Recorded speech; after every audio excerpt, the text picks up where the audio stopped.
Buenos días.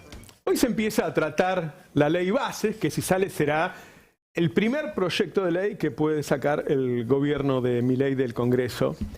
Y me parece que cuando uno lee de qué se trata este proyecto, ve dos cosas. Una es la obvia, la que todos entendemos. Bueno, la derecha es voraz en Argentina, ¿sí? Voraz hasta la exageración, voraz hasta romper las cosas que ellos mismos necesitan. Por ejemplo, tener un mercado a quien venderle las cosas, ¿sí?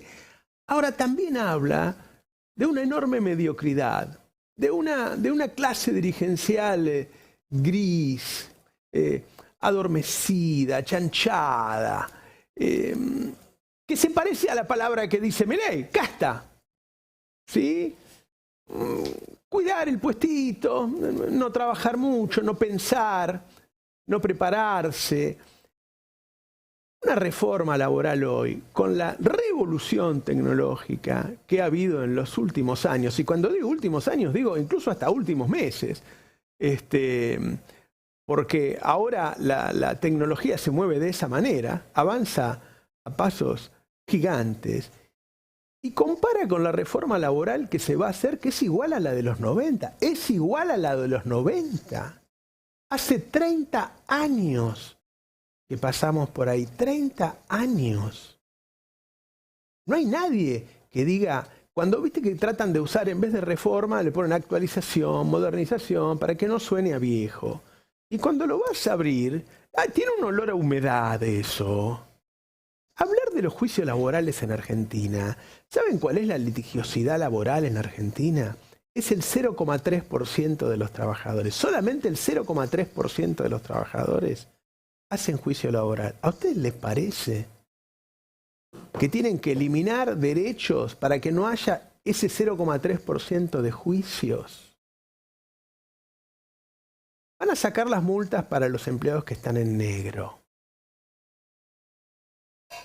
¿Qué es esto? A ver, hoy vos tenés un empleado en negro y en el momento que lo despedís, el abogado dice, mirá, además de lo que le debés la indemnización común, yo te voy a denunciar ante la AFIP porque me tuviste en negro, la AFIP te va a cobrar los impuestos que debes y te va a cobrar una multa que le corresponde al trabajador. Ahora bien, si vos lo sacás eso, ¿cómo va a ser entonces? Bueno, de ahora en más, una empresa tiene todos los trabajadores en blanco y al lado o en la misma cuadra hay una que tiene todos los trabajadores en negro.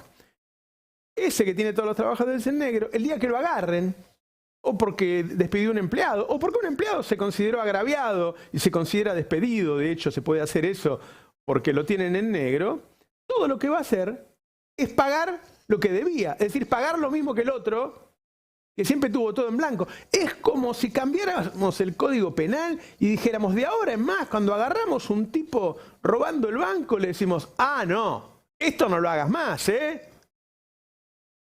No hay pena.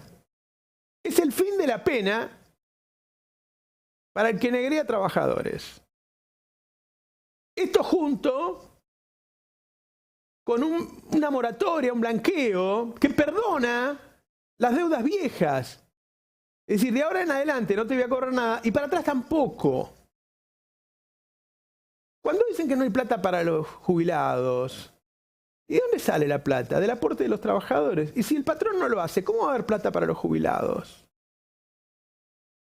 Va a ser un fondo de despido. Es decir, no va a existir la indemnización como la conocemos hoy, sino que las empresas van a aportar un 8% de la masa salarial para hacer un seguro. Entonces, el día que se despide una persona, lo paga ese seguro. Primero que todo, para los que son de despido fácil, ahora va a ser más fácil porque no le suma un costo el día que despide.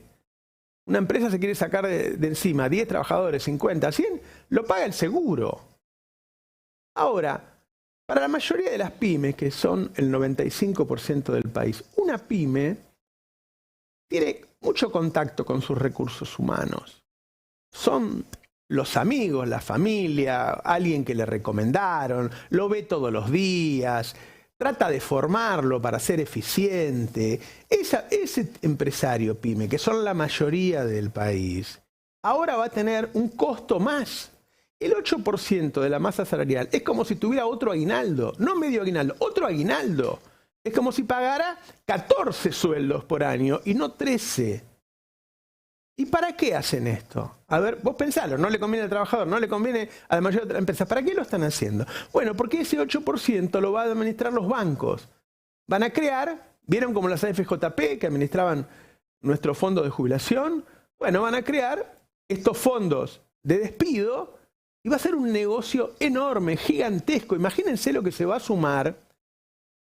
El 8% de la masa salarial, mes por mes, año tras año, va a ser, y esto se los anuncio, y guárdenlo, y dentro de 5 años lo vemos, el mayor fondo que haya en la Argentina va a ser ese. Y lo van a administrar los bancos y nosotros no vamos a saber qué hacen con ese dinero. Es decir, es de una vulgaridad. Digo, en este momento que hay cosas como la inteligencia artificial que se está quedando con empleos y millones de empleos a lo largo del mundo, donde vos tenés que buscarle una solución a eso, que sea tan buena solución que en vez de generarte problemas te genere virtudes. ¿Y cómo es eso? Bueno, mira, yo te explico. Por ejemplo, en mi caso, hay medios de comunicación que lo que están haciendo es despedir gente de todo, ¿eh? Despiden redactores, escribe la inteligencia artificial. Vos ni te enterás, porque no hay obligación en Argentina de avisar que no es un ser humano el que escribió. Despiden fotógrafos, despiden diseñadores gráficos, despiden especialistas en SEO y lo reemplazan por la inteligencia artificial. ¿Qué hacemos acá en el Destape? Le damos la inteligencia artificial a cada trabajador para que la use él. Entonces generamos un trabajador mucho más eficiente.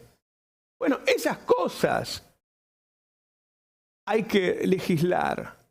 Decir, bueno, ahora hay un problema porque el pago del transporte, eliminaste el transporte y a la gente le cuesta tanto venir a laburar que conviene estar en casa. Uy, para eso tenemos la virtualidad. Mirá qué magnífico. Mejoremos, agrandemos toda la legislación que tiene que ver con la virtualidad. Y además tiene un montón de ventajas, el tipo no tiene que venir todos los días, no tiene que levantar 2 horas antes, no tiene que gastar el transporte, el empresario no necesita tanto espacio para ponerlos a todos, no sé, un montón de cosas. Y eso no se hace tampoco. Entonces, hay un problema de voracidad del empresariado y de mediocridad general en la dirigencia que nos vuelve a proponer, en vez de lo que necesitamos, que es una modernización laboral, una cosa rancia, como es la misma modernización laboral que en los 90. Tengo la primera nota del día y voy a él. Buenos días, compañeros, compañeras, ¿cómo están? Buen día, ¿cómo estás? Buenos días. Bueno, vamos a hablar con el ministro de Desarrollo de la Comunidad de la Provincia de Buenos Aires, Andrés El Cuervo Larroque. Hola Andrés, ¿cómo estás? ¿Qué tal, Roberto? Buen día, ¿cómo están? Buen día. Bueno, muchos actos este fin de semana, un acto en Ensenada, un acto en Avellaneda y uno en Quilmes, y vos estuviste, quería conocer tu visión. Sí, la verdad que multitudinarios todos. Evidentemente, bueno, no solo el recuerdo de Néstor, por supuesto que es una fecha, y también no del primer paro que hizo el movimiento obrero en tiempos de dictadura y el recuerdo de Saúl Ubaldini, sino también una necesidad de movilizarse, porque te diría que tanto en Ensenada, Avellaneda o en Quilmes estamos hablando de 10.000 personas en cada acto, ¿no? Me parece que es muy importante. Y después también nosotros arrancamos tempranito en Ensenada con anuncios muy importantes del gobernador, que planteó que la provincia se va a hacer cargo de la construcción del canal de Magdalena, ¿no? De la realización de esa obra estratégica que lamentablemente por idas y venidas no pudo ser realizada en la gestión pasada, por cortocircuitos, contradicciones y demás, y obviamente fue recibida con mucha alegría por todos los compañeros y compañeras que estaban ahí presentes. Y después en Avellaneda, donde se inauguró el Centro Cultural Kirchner, el primero en la provincia de Buenos Aires, ¿no? También como un gesto reparatorio frente a la ignominia que planteó el gobierno nacional. El gobernador le contó a los presentes la situación que atraviesa la provincia, los recursos que le han amputado a la nación, que oscilan el billón de pesos, ¿no? 1.000 millones de millones, estaríamos hablando, sin contar lo que pierde la provincia por la recesión, por la caída de recaudación generada por las políticas macroeconómicas implementadas por el gobierno nacional. En ese marco, lo que dijo Axel es que hizo la semana pasada una presentación demandando al presidente en la Corte Suprema, pero que además, más allá de apelar a todos los recursos institucionales, obviamente estas peleas y estas disputas se dan en la calle y convocó, ¿no?, al pueblo bonaerense a estar en estado de alerta y movilización en función de recuperar lo que le corresponde. Y bueno, finalmente en Quilmes, que pudimos escuchar a Cristina con un planteo, destaco algunos puntos, ¿no? Me parece que desmontó esta idea del superávit de Milei, hizo una anatomía muy interesante de lo que es el gobierno de Milei en comparación con lo que fue el tiempo neoliberal de los 90. Claramente este gobierno no tiene la capacidad de, más allá del signo ideológico, de aquella estructura. Después me parece muy importante lo de que no hay un plan de estabilización, sino que estamos frente a un ajuste de carácter ortodoxo tradicional, y esta idea de que vamos a un capitalismo extractivista, me parece que a una situación de colonia, me parece que son ejes muy importantes para que el conjunto de la militancia y de nuestro pueblo pueda trabajar en una fecha que, repito, es emblemática del sentimiento de todo nuestro espacio. ¿Cómo ves el tema de hoy de la ley Bases? Bueno, sí, también Axel se refiere, bueno, y Cristina también hizo referencia, ¿no? Acá no es cuestión, viste, si es ómnibus, minibús o motoneta, ¿no? Me parece que en todos los casos pierde el pueblo y esperemos que los legisladores y las legisladoras estén a la altura de las circunstancias.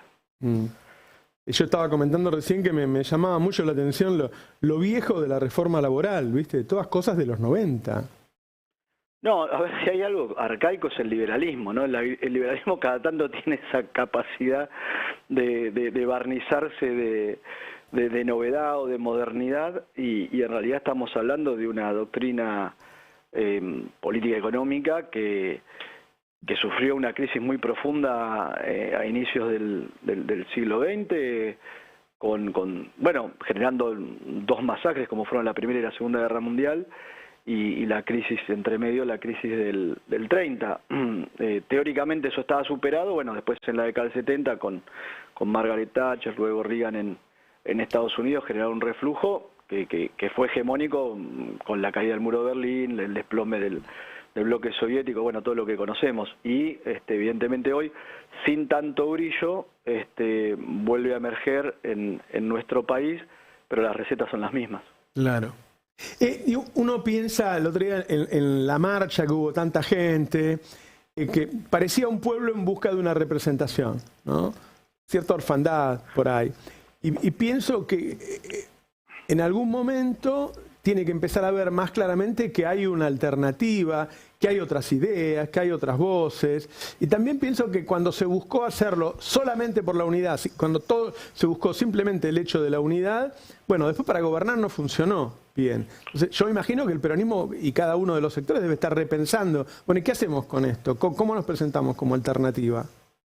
Sin duda, creo que hoy estamos, y bueno, ahora viene el 1 de mayo con la nueva movilización de la CGT, creo que venimos en una saga iniciada en aquel 24 de enero con la convocatoria del movimiento obrero, luego el 24 de marzo, el 8 de marzo previamente también, y la marcha del otro día, multitudes en las calles expresando su descontento. Por supuesto que tenemos que ir a una segunda fase que tiene que ver con la salida política, no con la confluencia de todas esas demostraciones de fuerza o de conciencia del pueblo argentino y el encuentro de una construcción política que requiere no ser solo una alianza electoral, que quizás fue lo que diseñamos con éxito allá en el 2019, sino que tiene que tener método, institucionalidad y funcionamiento y mecanismo claro de toma de decisiones, amén de los representantes o los referentes que puedan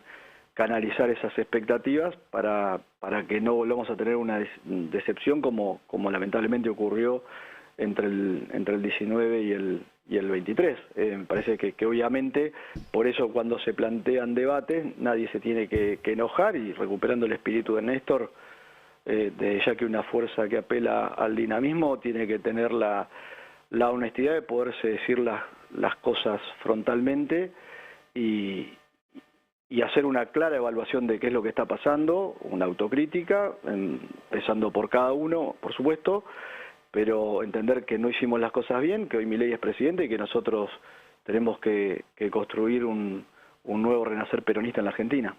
O sea, vos decís que para ese renacer no hay que esconder lo que pasó abajo de la alfombra, sino debatirlo.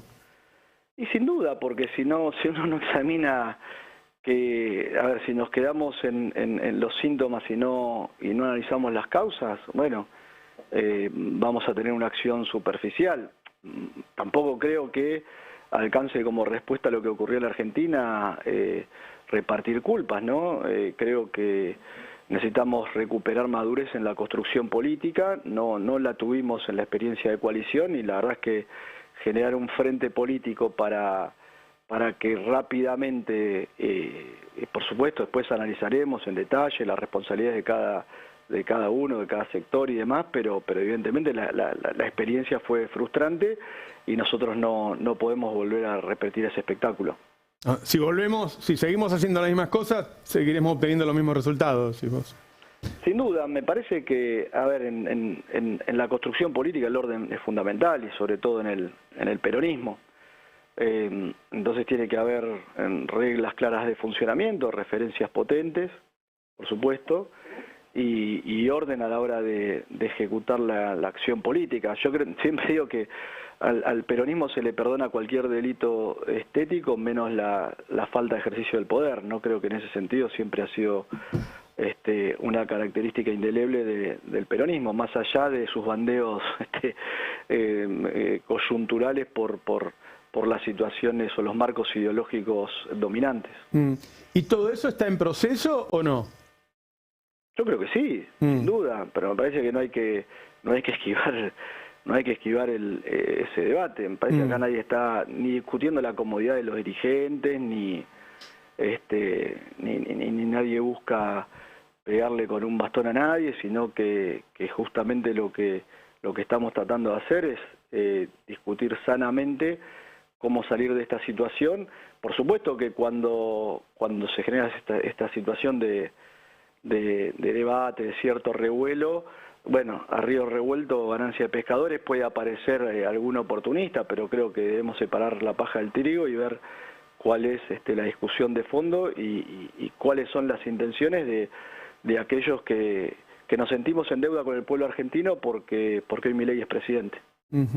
¿Y la provincia de Buenos Aires en particular, en el armado político, con los intendentes, cómo está funcionando todo eso? Bien, yo creo que hay un gobernador que ha revalidado los pliegos en una elección con un triunfo contundente. Me parece que los liderazgos justamente en política y en el peronismo se construyen en los procesos electorales, que además me parece que siempre ha tenido una actitud responsable y prudente en términos de no generar fricciones en una coalición que inicialmente, y como se observó a nivel nacional, revestía cierta fragilidad y supo respetar esos tiempos, pero me parece que ya a esta altura seguir discutiendo el liderazgo de Axel en la provincia de Buenos Aires me parece que es una pérdida de tiempo. Andrés, muchas gracias por la nota. Sé que tenías una reunión ahora a las 10, me habías pedido hacerla cortita y seguimos hablando otro día si tenés un rato y te venís al piso. Dale, por supuesto. Bueno, gracias a ustedes y a disposición. Chao, hasta cualquier momento. Bueno, Andrés Larroque, después de 3 actos ayer, no sé por dónde quieren que empecemos. Es interesante esto último que dijo de respecto a las consecuencias de seguir haciendo lo mismo. La necesidad de revisar algunas de las estrategias y de las ideas, y lo último, rechazar la discusión del liderazgo de Kicillof en la provincia de Buenos Aires, que es de algún modo una respuesta a quienes lo han cuestionado en este tiempo, ¿no? Que han cuestionado ese liderazgo. No. Los liderazgos se definen en las urnas, dijo. Claro.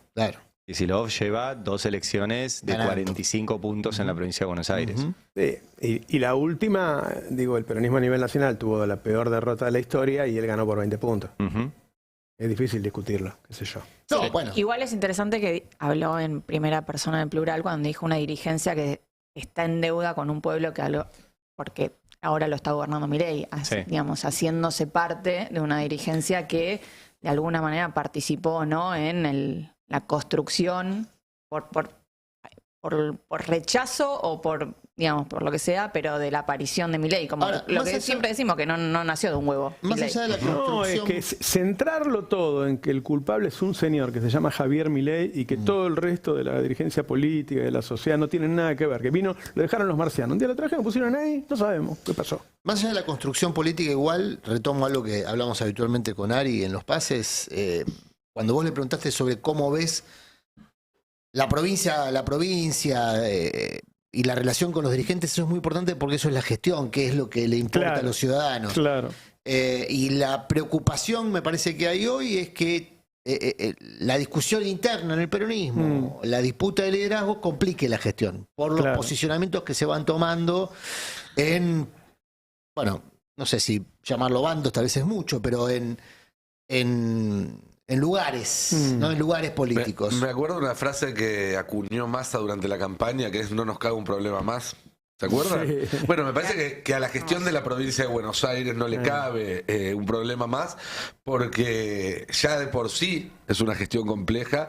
Segundos mandatos en la provincia de Buenos Aires han demostrado ser más complejos que los primeros para los gobernadores, cuando uno mira hacia atrás en la historia, por lo menos de las últimas décadas. Con un gobierno nacional en manos de Milei no hay ningún antecedente, ni de nada parecido.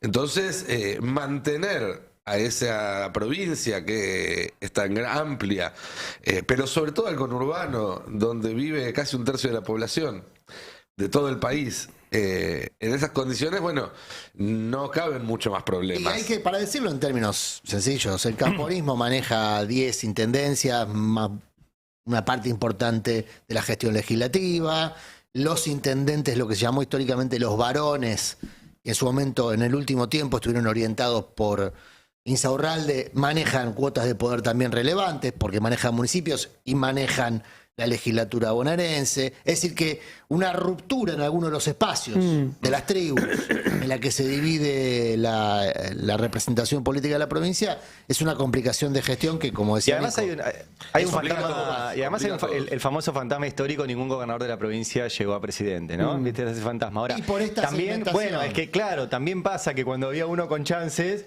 había otros que le dinamitaban las chances. A mí todo esto me lleva al 2015. O sea, con un candidato también que era lo más cercano a la derecha, que era Daniel Scioli, en ese momento, puesto como candidato, pero todo el 2015 fue un año de retaseo de fondos a Scioli como gobernador de la provincia de Buenos Aires. O sea, le complicaron la gobernación, siendo de la misma fuerza. Y más atrás en el tiempo. Y complicarle la gobernación a Kicillof, que ya la tiene complicada con Milei presidente, que es el que le retasea hoy, o sea, le va a retasear 4 años fondos. Complicársela políticamente, siendo que tenés un as en la manga, o sea, de verdad es como va a terminar habiendo un operativo clamor por Kicillof. El día que vean las encuestas, va a decir, che, ¿quién mide? Porque es el famoso... Es como que tenés las de espada y agarrás y lo rompés, si no necesitas las de espada. Igual, ojo, claro, con la provincia, como dijo un viejo jefe de la policía bonaerense, cualquier gobernador está a tiro de un secuestro extorsivo, ¿eh? Bueno, como pero siempre, sí, está bien, pero por siempre eso la experiencia del 90 demuestra que Dualde también no administró uno de los aspectos clave, que fue cualquier gobernador o cualquier presidente está a tiro que encuentren a tu jefe de gabinete en un yate en Marbella y sacó 46%. O sea, estamos hablando, creo yo, de una figura que sin duda. Logra escaparle a los cánones del lawfare. Por una cuestión muy clara, que es que la gente... Aún los que no lo quieren lo ven como honesto. Yo digo que no se puede despreciar, aún más allá de la electorabilidad que claramente tiene Kicillof, no puede ser irresponsable de su parte despreciar la relación con las, llamémoslo, fuerzas vivas de la provincia, que son muy intensas. Cuando quieren ser intensas, son muy intensas y juegan. Tenemos N cantidad de relatos de cómo se juega en la provincia, cómo se disputa poder. Bueno, esa es la dificultad que me parece que se presenta, si es que escala, me parece que hace bien Larroque, y me parece que es el tono después de un domingo de superacción, desescalar las tensiones. Yo creo que el problema más grande que genera esta discusión, o en realidad detecto 2 problemas. Uno es que anticipa tener que hablar de Kicillof como candidato cuando falta muchísimo. Y eso no le hace absolutamente ningún favor a él. Buen punto. Claro. Y sobre todo cuando al mismo tiempo tiene que gestionar la provincia de Buenos Aires. Imagínate, Larreta, que tenía que gestionar la ciudad de Buenos Aires, que es un parque de diversiones al lado de la provincia, pagó muy caro estar 4 años hablando de su candidatura nacional. Imagínate. Y lo otro es que lo que se ve de afuera, y cuando digo afuera me refiero a los que hay que ir a buscar para conformar nuevamente mayorías, es que no hay una discusión de fondo, hay una discusión de nombres.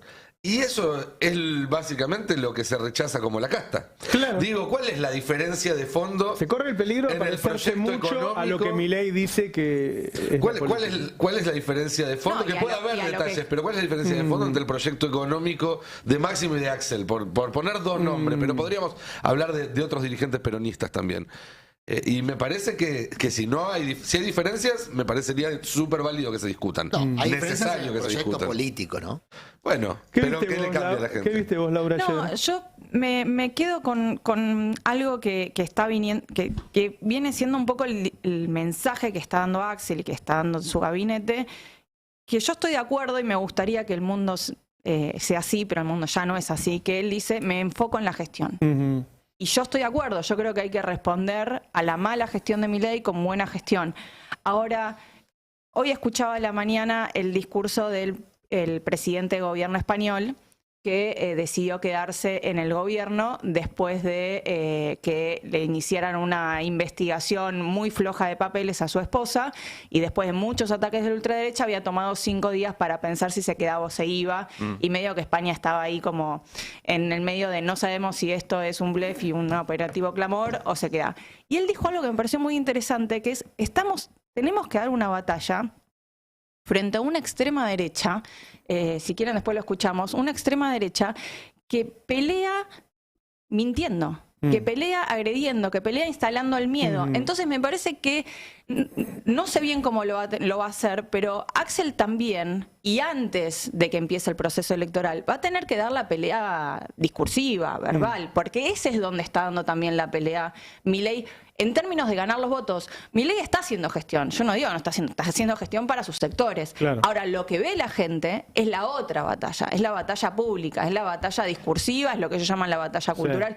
Y si no damos también en paralelo eso, es lo que estamos viendo ahora. Estamos viendo una escena, un debate público en donde Milei no pierde centralidad. No hay nadie que esté disputándose ese rol central. Yo no sé si es momento para que lo dé Axel, pero sí me parece que es momento para que la oposición empiece a organizarse para dar esa batalla.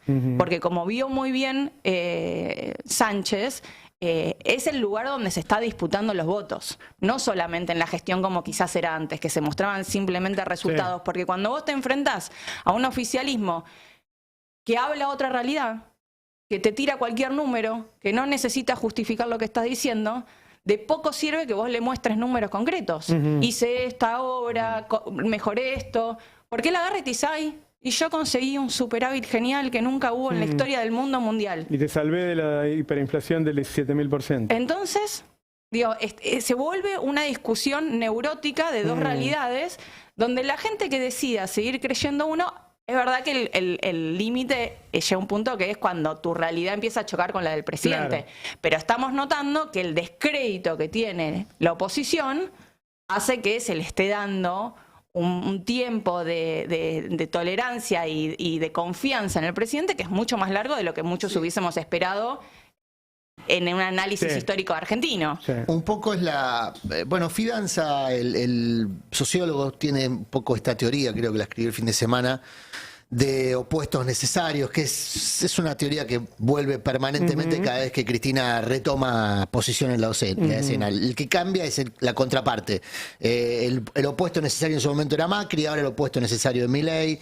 Esa idea de despejar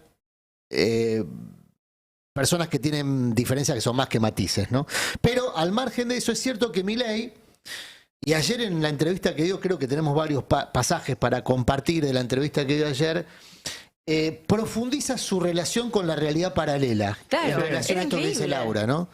Yo no sé cuánto de lo que dice Milei lo cree Milei, ¿no? Su evaluación respecto a la marcha de la economía, si él cree que la economía marcha como él dice que marcha, es un problemón. Perdón, pero no es solamente un problemón porque Porque él Milei habla lo de la cree. inflación cuando hay inflación. Es un problemón porque cada vez que él habla, está bien, el espectro de periodistas con los que habla es limitado, pero cada vez que él habla, el periodista le asiente con la cabeza cuando él dice los salarios le están empezando a ganar a la inflación. Entonces, la gente que ve eso, que dice, bueno, el presidente dice esto, el periodista que le está Bueno, preguntando le hace así, debe ser es verdad. parte de un todo, es parte de un aparato que se ha armado por eso, ¿no? El presidente mintiendo, los medios apoyándolo, las redes apoyándolo y mantienen ese discurso. Pongamos un poquito en el número 1 cuando habla contra la marcha universitaria. O sea, segundo punto. Lo que tiene que ver con la marcha. Lo que uno tiene que entender es que el reclamo puede ser un reclamo genuino, por decirlo de alguna manera, pero construido sobre una mentira. A ver. Es decir, claro, porque, a ver, nosotros nunca dijimos que vamos a cerrar las universidades. Nosotros nunca dijimos que le íbamos a quitar financiamiento. Nosotros lo único que pedimos y que buscamos es que como las universidades públicas están siendo financiadas por los pagadores de impuestos, los números tienen que ser auditados. Es decir, ¿y quién no quiere ser auditado? Y los ladrones no quieren ser auditados. Si los números fueran transparentes, podrían ser auditados. Pero ¿quién no quiere ser auditado? Y el que roba. Entonces, tomaron una causa noble, la política la prostituyó, armó una falacia del hombre de paja, dijo que nosotros queríamos hacer cosas que nunca dijimos que íbamos a hacer, y nos criticaron por lo que ellos dicen que nosotros dijimos que íbamos a hacer. O sea, una construcción, digamos, de una miserabilidad. Digo, esto, a ver... Bueno, ahí veíamos una parte de una respuesta en la que llama mentira la parte cierta y miente porque fíjate, él dice, no vamos a desfinanciar y no vamos a cerrar. Ya está desfinanciado. La desfinanciás claro, en términos reales, porque le sacaste el presupuesto en términos reales, y no vamos a cerrar. El sentido es como si yo les dijera, che, la empresa sigue, tranquilos, pero no les pago el sueldo. Pero no les pago el sueldo. Bueno, no vamos a cerrar, sí. No importa quién tome la decisión, el tema quién cierra la puerta, digamos. Pero aparte hay otra cosa. Si el objetivo final, que yo creo que es el objetivo final, es arancelar o imponer el debate del arancelamiento, eso es cierto, no es cerrar las universidades, es cerrar el acceso a las universidades, que en la práctica es lo mismo, digamos. Y respecto al otro... Cuando dice, es mentira que nosotros, lo que nosotros queremos es auditar. Bueno, eso es lo que ocurre, se auditan las universidades públicas. Claro. O sea, pero además, yo le digo, nadie le dice que en los 4 años de Alberto, el que estaba a cargo de eso era Pichetto, persona al que él sistemáticamente... De las auditorías, decís. Claro, agradece por... Pero no le interesa. Pero hay una agresión, la agresión a los dirigentes se está volviendo contra la gente. Yo leía una nota en Clarín que tiene un montón de off y habla sobre la reforma laboral que presentan hoy, ¿no?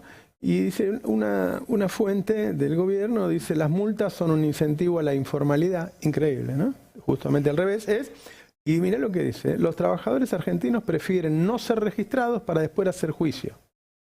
O sea, los trabajadores argentinos son unos delincuentes. Claro. Los Unos trabajadores argentinos. ni siquiera dice algunos, repito el número que di al principio, solamente el 0,3% de litigiosidad hay en la justicia penal, es decir, el 0,3% de los trabajadores solamente hacen juicio y seguramente la mayoría de esos juicios deben ser con razón. ¿No? Pero es y el tipo le está diciendo que los trabajadores prefieren estar en negro para después hacer un juicio. Pero además fue en contra de todo lo que escuchamos y que explicó y que ellos mismos explicaron, lo usaron para explicar el voto de Milei. Es generaciones de trabajadores en la informalidad que no acceden a los derechos laborales que ahora, desde el peronismo decían defender. El problema es que hay mucha gente que se sube a eso.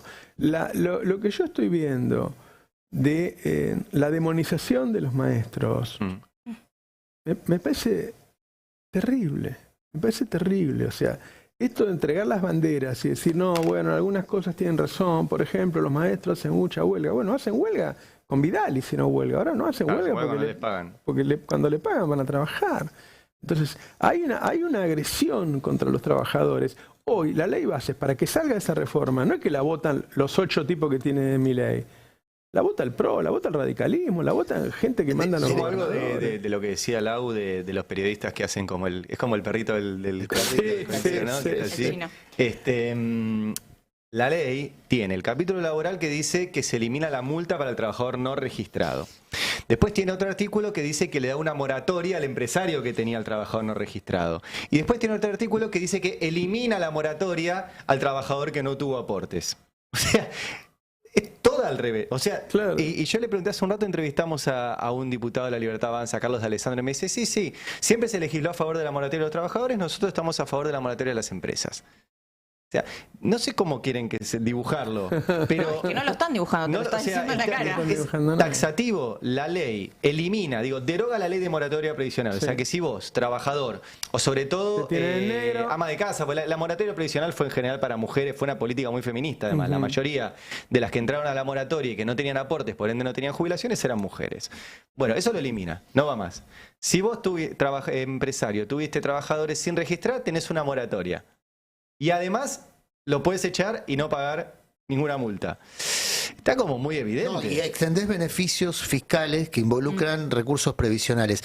A ver, Fernández Pastor, que tiene muchos años siguiendo el tema del sistema previsional argentino, cuando empezó toda esta historia nos dijo acá en una entrevista, esto ya lo vi en los 90, van al quiebre del sistema previsional para imponer las FJP. Claro.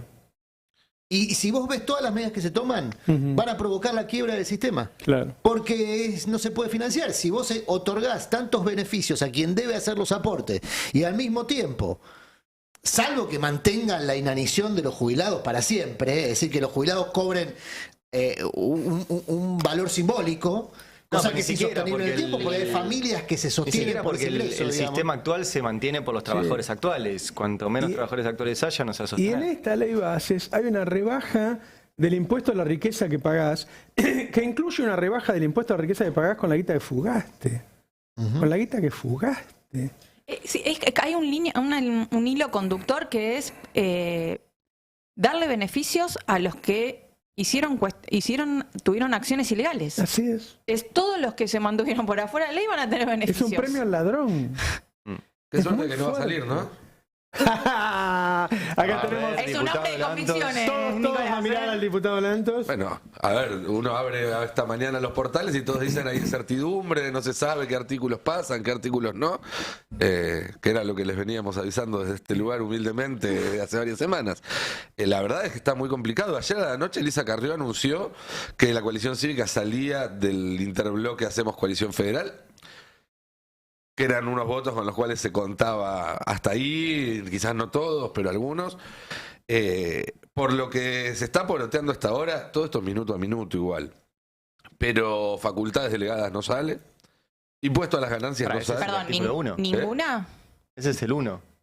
Es el 3, creo. Bueno, sí. así arranca. ¿Ninguna? Digamos. No sé si ninguna, pero por lo menos no como está así planteado. Facultades delegadas es un artículo, emergencias es otro, y está vinculado. Y está el otro que está vinculado a reforma del Estado, que es el que permitiría. Claro. Ese es el artículo 3 Ese es también. el que está toda la comunidad científica en que pie de guerra. permitiría que el Poder Ejecutivo, excepto eliminar, pueda hacer lo que quiera con un montón de organismos, es decir, los puede vaciar, les puede achicar y demás. El tema impuesto a las ganancias está muy complicado para salir. Hay paro el 6 de mayo de transporte. Hay paro el 6 de mayo de transporte y hay paro de aceiteros si esto se vota a favor. Sí. Automáticamente. Y hay paro de ATE también. Sí, igual el aceitero Senasa. no impacta, o sea, impacta en la serie. Impacta en la No, liquidación, pero fíjate la impacta en el Banco Central. Claro, eso te iba a bien, decir. Fíjate la pero combinación. ATE para en Senasa. Con lo cual, el paro de ATE va a provocar un Cuello freno ya. en la exportación. 3 días además. 3 días, por eso, la idea es frenar la exportación de carne. Aceiteros para la exportación de oleaginosas. Ojo, porque no es. Hay una coordinación ahí. Pareciera haber No, y como le están una coordinación. apuntando a Y si uno no de es los coordinado, igual A uno funciona como algo no, y le están apuntando a uno de los puntos más débiles del gobierno. Y un sector que no jode a la gente, no es que la gente va a salir a la calle y no le va a pasar el colectivo. Claro. Aunque el día del paro de No, transporte sí. por eso, el lunes seis que sí, viene, pero- hace un rato hablamos también con Juan Carlos Smith, hombre importante en el sindicalismo, y secretario adjunto de la CAT. La CAT es la Confederación de Trabajadores del Transporte. Ahí están todos. Está aviones, barco, bondi, subte, taxi, todo lo que se mueve está ahí. El lunes que viene a la mañana hacen asambleas, o sea, el lunes a la mañana ya hay problemas de transporte, y que si se vota esto, dice que van al paro de transporte. Así es. Y eso es paro total, no anda una línea de bondi, no anda, o sea, paran los buques marítimos, para todo. No se mueve, no se mueve nada. El punto acá en realidad Perdón, para prestar 3 días atención. antes de un paro general. Claro, después de... antes, claro, antes, el paro antes. el Digo, punto ¿qué de prestarle semanita? atención hoy y mañana, porque esto se va a extender, es hasta dónde desde la Casa Rosada están dispuestos a que se le vayan cayendo pedazos de la ley, Claro. antes de levantar el teléfono y decir, la sacamos como en enero, o si privilegian tener para mostrar una media sanción, Sí, eso porque es lo que ojo, yo tengo. es media sanción, falta el Senado, que es todavía más difícil. No, y que te puede cambiar algo. Y que si te tiene cambia volver algo a te lo diputado. devuelve, por eso. El gobierno está metido en una que no se sabe bien cómo va a salir en esta. Ahora, si sale- y está el tema del DNU también pendiente. En Brasil, Ojo. Lula brinda con whisky, ¿te imaginas? O sea, lo que estamos diciendo, que todo este gas y todo este petróleo que sale, no es necesario que quede en Argentina, que puedes hacer lo que quieras. Quiere decir que nosotros, en vez de hacer con este gas y este petróleo una industria muy pujante, tener gas a buen precio, que es, digo, los principales insumos de la mayoría de la industria está ahí, ¿viste? El dinero y la energía. Y se lo vamos a vender todo para que la industria esté en Brasil. Yo no me puedo creer. Hay varios en el exterior que van a brindar, si sale. Claro, me imagino. No solamente Brasil. Ahora, son una banda de delincuentes los que votan eso. ¿En serio? Ahora, Una chicos, banda de yo tengo una pregunta. Bueno, ¿Cuáles son los límites, vos crees, para el gobierno? Porque hay muchas cosas que después el gobierno dice, bueno, estamos dispuestos a negociar esto. ¿Cuáles son? Por ejemplo, el régimen especial del RIGI. y ahí hay eso un es un ahí hay límite. un límite. ¿Y ahí hay El tema- conflicto? ¿Eh? ¿Ahí hay conflicto? Sí, ahí no están seguros los votos. ¿Y energía? Digo, no están seguros los votos porque, insisto, esto no significa que no pueden aparecer 129 votos en el momento de votar, porque se está definiendo muy mano a mano, que es parte del quilombo de que no haya una dinámica de bloques, sino que en cada bloque cada uno hace medio lo que quiere. Y vos decías, son unos delincuentes los que van a votar esto. En la oposición ya están preguntándose si no son unos delincuentes los que van a votar esto, teniendo en cuenta que fue el propio Milei el que dijo que había diputados que pedían valijas y que te dicen, mira, si alguien en enero no estaba dispuesto a votar un artículo, hace una semana no estaba dispuesto a votar un artículo, el domingo a la noche no estaba dispuesto a votar el artículo, y el lunes a la noche, el martes a la madrugada lo vota, hay que empezar a preguntarse. Yo te digo la verdad. Y perdón, déjame terminar, Sí. Roberto. Hay mucha suspicacia por la relación entre el aumento de fondos reservados de la AFI y el ingreso de Santiago Caputo como negociador con el Congreso. Bueno, ahí Es casi simultáneo. es lo que Cuando quería Caputo aportar. empieza a negociar con el Congreso, Es decir, plata para dar coima a legisladores. Bueno, así. es Bueno, una eso. suspicacia, es una yo pregunta, por trato de ahora no hay pasarlo Opresión. limpio. Es No, lo que quería opresión. aportar, es lo que quería aportar. Hoy, con todo este escenario que acaba de plantear Lantos, el que venía negociando con el Congreso no va a estar en Buenos Aires. Es raro. La semana pasada se iba a hacer una... Che, la Banelco también fue por una reforma laboral. Claro, Claro, claro. No viene más Vanelco, y es La QR. coima, ¿no? Ahora es la Mercado Libre, Es si vamos a usar la el nombre de la marca, ¿no? Digo, la semana pasada se iba a hacer una reunión de intendentes que se postergó con la fecha de hoy. Raro porque ya estaba previsto Ajá. que la intención del gobierno era que se votara la ley antes del 1. Y va a participar en esa reunión que se hace en Rosario Guillermo Francos, con 20 intendentes. O sea, Francos, que venía negociando con el Congreso, no va a estar en la negociación. Le cede la negociación a Caputo casi en su totalidad. En Que se términos- dicen se está quedando con la AFI. Dicen que hay un corrimiento de pose hacia Caputo. De eso yo lo quiero ver. Yo creo que más que nada, más que un corrimiento, era una disputa. Ah. Caputo incorporó trolls a ¿Qué la le parió? estructura de la AFI, que es lo que maneja Caputo. A ver, el expertise de Caputo es la campaña Sí. Pública, mediática. la campaña en redes. Sí, La campaña en redes. y no precisamente el fair play Sí. en ese No, ámbito. Quiero mostrar un par de cosas económicas. Primero porque Milei dijo algo ayer que quizás sí rompa esta campana de cristal que tiene él, que la gente le banca cualquier cosa, que es el 3, donde dice que los salarios le van ganando a la inflación. Y por otra parte, los pagos de CAMI están manifestando esto de que los salarios le vienen ganando a la inflación y además con una inflación en baja. Por lo tanto, esa recomposición ya está empezando a tomar curso. Fue de manera leve en el ¿Quién último mes y ahora se va. ¿Quién es el periodista? No sé, estaba Ortelli. Ortelli recién, ¿no? Ortelli, Pero me de parece Clarín, que es es- Chubisky también. ¿no? Ortelli se Ortelli queda- estuvo en Cava, que estuvo en dos Sí, pero programas. esto era Radio Rivadavia. Ortelli era se queda Ortelli. callado mientras Milei dice que los salarios le ganan la inflación en la Argentina. Qué fuerte. Quiero poner unos datos de economía que salieron ahora también, que es la placa número 19, para ver qué está pasando con la economía. Ya lo dijo el presidente, está bajando la inflación, los salarios le están Bueno, ganando la inflación, ¿no? Ahí- ¿No es ahí- así? ¿Decimos? Claro.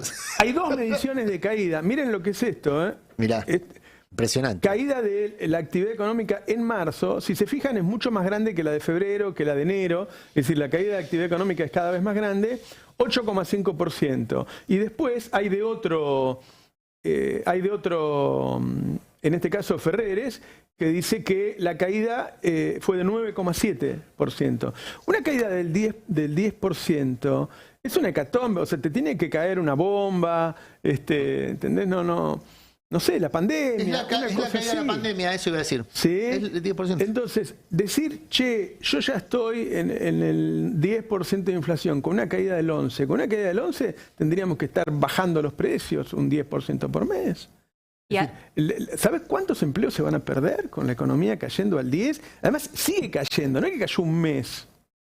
Sigue cayendo. ¿Hasta dónde va a caer? No se puede creer. ¿Ves? Variación mensual, menos 1,3. Es decir, todos los meses cae y se va Van sumando. 4 meses de caída sistemática de industria y comercio. Bueno, desde el En sector. todas las áreas, excepto el agro y minería. Y Los algunas de tipos van a minería. decir un día, che, paramos la inflación. Y claro, si nosotros no comemos más. Ya Bueno, por está. eso ¿Te acordás mismo- que yo me acuerdo cuando Guzmán dijo, no, yo bajé la inflación del 56 que dejó Macri al 36 en 2020? Yo digo, Martín, si estábamos cerrados en casa, hermano, ¿cómo que yo no podía comprar nada? ¿Cómo iba a subir los precios? Un tipo que tiene el negocio cerrado dice, vieja, vamos todos los días a subir los precios. ¿Para qué? O sea, esto es lo mismo, no estamos comprando, no estamos consumiendo. Con respecto a esto de la recuperación por sectores, por eso muchos economistas ya no hablan de recuperación en B, ni en pipa, ni en L, sino que hablan de recuperación en Y. Es decir, baja todo y en un momento una partecita chiquita empieza a subir de nuevo y el resto se hunde. Claro, lo que Además- sube de nuevo es agro, Agro, minería, minería. Sí, sí, petróleo, gas. No sé si tenemos los Bancos. gráficos de salario, porque hay un informe que acaba de salir del Centro Cifra, el centro de la CTA que conduce Eduardo Basualdo, que muestra, es tremendo, son 3 gráficos. Uno es este es el salario mínimo. ¿Sí? En los últimos años, tomando como base 100 noviembre del 2019, o sea, lo que dejó Macri. Que ya era bajo Ya respecto era al 20 puntos 2015. respecto Ya al era bajo. 2015. Fíjense que bajó durante la pandemia, ¿sí? La primera bajada es la pandemia, empezó a subir de vuelta y volvió a ser casi el mismo salario. Esto es en términos reales, ¿sí? En el 2021 volvió a bajar y esa es una de las grandes explicaciones del resultado electoral. Tiene picos, etcétera. Pero miren la caída desde diciembre del 2023. O sea, Alberto lo entregó en un 84%, en 84 puntos de lo que lo había dejado Macri. Sí. O sea, Milei lo llevó ahora al 55. Esa es la evaluación. O sea, Milei tiene el salario mínimo a la mitad de lo que lo dejó Macri. Esa a la es mitad. Esa evaluación es importante porque hay una presión devaluatoria muy, muy intensa ahora, porque es temporada de cosecha y de Sí. liquidación. Entonces, si la devaluación provocó ese derrumbe que se ve en el gráfico vertical de diciembre, imaginen una nueva evaluación sobre Bueno, ese es derrumbe. que Hay acá, más, acá hay, sí. hay dos razones para que la inflación no sea del 20 y sea del 11. Obviamente, alguna vez va a dejar de ser el 11. ¿Se entiende? No es un triunfo. Alguna vez va a dejar de ser el no, 11. la inacción. Ahora, si vos hacés caer los salarios de esa manera, de 84 a 55, la gente tiene menos poder de compra, hay menos demanda, con la misma oferta, es obvio que va a bajar el precio. Pero si además planchás el dólar, y vos tenés una inflación del 10% mensual y una suba del dólar del 2%, claro, el dólar planchado, que es la gran razón de la inflación en Argentina, hace que te afloje la inflación. Ahora, hay un momento que ese dólar no le sirve más a la producción. No puedes exportar. Entonces, es muy inconsistente. Hay un montón de gente que trabaja sobre eso. Yo preguntaba quién es el periodista, porque una persona que el presidente le diga, los salarios le están ganando la inflación, y se quede callada, la verdad, yo tengo que decir, flaco, vos no podés trabajar más acá, vos sos un infame. Hay otro gráfico para acompañar esto. Este es en relación a los alimentos. ¿sí? La línea azul es el salario mínimo si te alcanzaba Dándolo para por la radio. comprar alimentos, y la línea roja es el salario mínimo en alimentos. ¿Para cuánto te alcanza para comprar en alimentos? Bueno, si yo les dije recién que el salario mínimo está al 55% de lo que estaba en 2019, está en el 48% para comprar alimentos. O sea, aún peor. Esto es la inflación, o sea, te alcanza para el 48% de los alimentos que te alcanzaba para comprar en 2019. Y el último gráfico, ¿sí? Esta es la relación en base a la canasta de pobreza e indigencia. O sea, con el salario mínimo, ¿cuánto cubrís de la canasta de pobreza y cuánto cubrís de la canasta de indigencia? Bueno, con el salario mínimo cubrís hoy la mitad de la canasta de pobreza. La mitad. Claro. La mitad que, perdón, en 2001, si no leo mal. La mitad que en 2001. Lo cual es peor. La mitad que en 2001. Bueno, está tomando eso, como base yo creo el 2001. Que este escenario de catástrofe es el que provoca que Cristina salga. No, compara con el 2001, vamos a decirlo bien. La canasta, esto es, ¿cuánto cubrís de la canasta básica con el salario mínimo en cada momento histórico? En el 2001 cubrías el 95%. Fíjense a los picos que llegó durante el gobierno de Cristina, que cubrías casi el 200% de la canasta básica, y a partir de noviembre del 2015, que era el Cristina lo deja con un salario mínimo 143, o sea, 43 puntos arriba de lo que valía la canasta. A partir de ahí baja, hoy con el salario mínimo comprás el 51% de la canasta básica, y comprás, déjame terminar, el 23% de la canasta de pobreza. De la canasta básica total. O sea, el salario mínimo no alcanza para no ser pobre. Pero es menos de lo que alcanza para la canasta básica que en el momento más bajo de la crisis del 2001-2002. Claro. Sí. O sea, sí. Estamos hablando del momento que yo, de lo que tengo recuerdo, el único momento donde hubo deflación. Bueno, ¿se de acuerdan tal mal que estaban las cosas en Argentina. Con Alberto y empieza el periodo electoral, nosotros decíamos, miren que las cosas siempre pueden ser peores. Pero ¿se acuerdan que parte de la campaña era estamos peor que en el 2001? Claro. Estábamos peor que en el 2001, decían. Claro. Bueno, ahora estamos peor que en el Ahora 2001. sí. Yo creo que todo este escenario de catástrofe es el que impulsa a Cristina a volver a escena, digamos, después de la estrategia de wait and see, o abandonar esa estrategia de esperar y ver qué pasa. Ya estamos viendo qué pasa. Lo que empieza a ver es un clamor de conducción en la reconstrucción, en principio, que es todo lo que estuvimos charlando al principio, los rasgos de esa reconstrucción. Las alusiones a la unidad me parece que son importantes. Como bien decía Larroque, la unidad hay que darle sustento y sustentabilidad, las dos cosas, darle contenido y sustentabilidad en el tiempo, pero en función del contenido. Bueno, ¿para qué? ¿Cuál es la orientación? Para la unidad por sí misma, es que ahí nos trajo medio hasta acá también, ¿no? La unidad por sí misma. Si vos ves todos los gráficos, el deterioro empieza en los últimos 4 años, no empezó de 15 minutos. Claro. Es que ahí creo que hay una cuestión, lo comentaba el fin de semana, la diferencia entre liderazgo y conducción es que la conducción tiene un sentido, tiene un liderazgo y tiene un sentido, tiene un hacia dónde. Y creo que es lo que está faltando, que puede haber liderazgos, que hay liderazgos sin ninguna duda, pero que no hay una dirección que le dé potencia a ese liderazgo y que le diga a la gente, bueno, nosotros queremos ir a un país que no sea como el de Milei, pero que cómo queremos que sea. Hay que sustituir una fantasía por otra, porque Milei lleva hasta acá Claro. proyectando una fantasía que no tenía nada de real y ahora lo estamos viendo. Bueno, ahora hay que construir una fantasía, sí, alternativa, pero que además el día que llegues puedas cumplir, porque si proyectás una fantasía y no puedes cumplir, te pasa como pasó durante los 4 años del Frente de Todos. Creo que ahí es donde sería fructífero que crezca la interna. Discutiendo eso, estoy seguro que hay un montón de cosas para discutir en ese sentido. El sábado, Cristina dijo que no tenía que haber internas, pero sucedieron cosas ahí en el mientras tanto. Por ejemplo, Axel no estuvo en el escenario y no se lo mencionó. Claro, en el acto de Quilmes, donde Cristina se mostró con la plana mayor de la cámpora, digamos. El cierre. En el cierre. Estaba con Máximo, Guado y Mayra. Exactamente. Ratificando que ese es su espacio de pertenencia. La cámpora. Dentro de las identificaciones que hay dentro del peronismo, bueno, el espacio de pertenencia de Cristina es la cámpora. Pero también dijo, por y le dijo a todos, encima, vayan a estudiar, discutan las cosas que le preocupa a la gente. Ella ratificó su espacio de pertenencia, pero no fue condescendiente con ellos en el discurso. Me parece que hay que marcar las dos cuestiones, digamos. Vayan a estudiar, tampoco es un poco condescendiente. Decirle a alguien, vayan a estudiar. Decírselo público es bastante duro, más que condescendiente. Bueno, no, digo condescendiente en el sentido de que no les dejó pasar, digo, que hubo una marcada de cancha fuerte para los propios. Pero dejó también en claro quiénes son para ella los propios. Pero viste que la política se hace de gestos y de palabras, y Cristina hace tiempo que viene haciendo gestos y palabras, incluso a veces hasta contradictorias, en el mismo mensaje. Es el formato a veces que yo digo el Indio Solari, que hay que entrar a decodificar la posición de Cristina en una foto grupal, si está más cerca de uno, más cerca de otro, más lejos de otro. Empieza a haber como una serie de interpretaciones en torno a determinados posiciones. En la foto final no había mucho para interpretar. En la foto del sábado no había mucho para Estaba interpretar. Máximo, Guado y Mayra.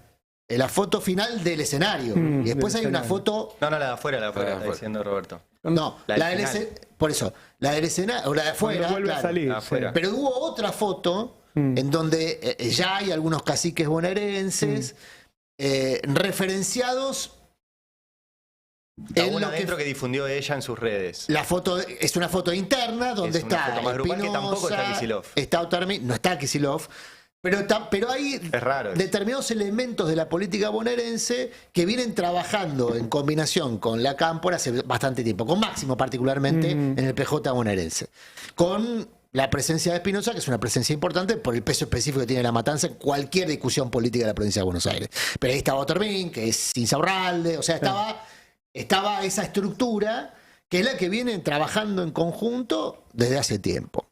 Es decir, esa posición de Cristina de ratificar esos acuerdos políticos es un dato para la gestión de Kicillof. Porque en esa foto vos tenías presencia territorial, esto pasa presencia legislativa. En un momento en que Kicillof, en las encuestas que hace la derecha, está subiendo todo el tiempo. O sea, está Milei, la vicepresidenta, y después está Kicillof. Ahí abrís una ventana interesante. Entonces Pero, vos decís que Cristina abandona el wait and see no por Milei, sino por Kicillof. Y está haciendo 2 o 3 actos por día, Kicillof. El acto en Senado fue multitudinario, el de Avellaneda fue importante y viene creciendo mucho en las encuestas. O sea, lo que pierde Milei, está yendo hacia él. Y voy a hacer ahora, más, perdón, más es picante. interesante que la respuesta de Milei, porque Milei toma un poco el guante de Cristina y dice, ok, te elijo A Milei le conviene discutir con ella. contrincante. Pero voy a hacer más picante. Entonces digo, ¿cómo va a afectar eso? Porque hasta ahora lo venía eligiendo un poco a Axel, Sí. ¿no? Como contracara. Y si puede Y lo que elegirla está ella. diciendo Roberto medio que es eso, me parece. Por eso. Que De hecho, Cristina, dijo, me encantaría Cristina ir le contra preocupa más ella en Axel 2000. que Milei. De hecho, Milei dijo ayer, me Sí. encantaría competir con ella en 2027. Claro, y sí. Claro. No, pero que Milei la tome a Cristina como referencia, lógico. Si buena parte de los que lo votaron a Milei lo votaron en contra de Cristina. En la segunda vuelta, ojo. Claro. En la Sí, segunda sí, vuelta, está porque bien. la novedad de Yo creo que le Milei gustaría hasta agosto. competir con cualquiera de los 3 que perdieron. Qué sé yo, o sea, con Cristina, con Massa, con Alberto. Hoy por hoy, no sé, dentro de 4 años, hoy por hoy acaban de perder. Claro, si vos me decís... Para Pero yo creo que- Milei que Cristina aparezca en escena es un activo porque ratifica su posición de representación de los que no quieren ese proyecto Claro. político. Ahora, vuelvo a la pregunta. Cristina reaparece, vos sugerís, a ver si interpreto bien o mal, Sí. ¿más preocupada por Axel que por Milei? Y es posible.